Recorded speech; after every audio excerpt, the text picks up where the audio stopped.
మీరు ఎవరిని ఆరాధిస్తారో మీరు వాళ్ళలా తయారవుతారు.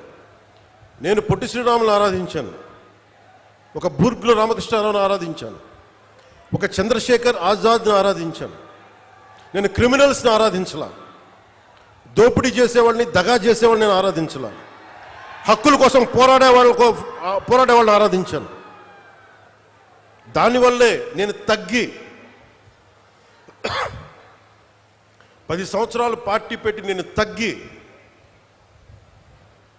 సీట్ల విషయంలో తగ్గి, అందరి చేత తిట్లు తింటా, ఒకడు అమ్మేశానని ఒకడు, ఇంకా దిగజారిపోయాను ఇంకొకడు, ఎన్ని ఎవరు మాట్లాడినా నేను తగ్గింది.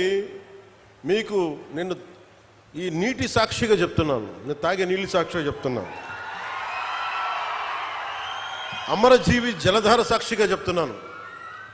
రాష్ట్రానికి మంచి జరగాలి, మీకు మంచి జరగాలని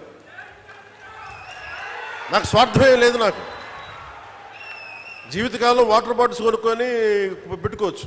నేను ఎప్పుడు జీవితంలో కలగనలా వాటర్ బాటిల్ కొనుక్కొని నీళ్లు తాగాల్సి వస్తుంది పెరిగేటప్పుడు.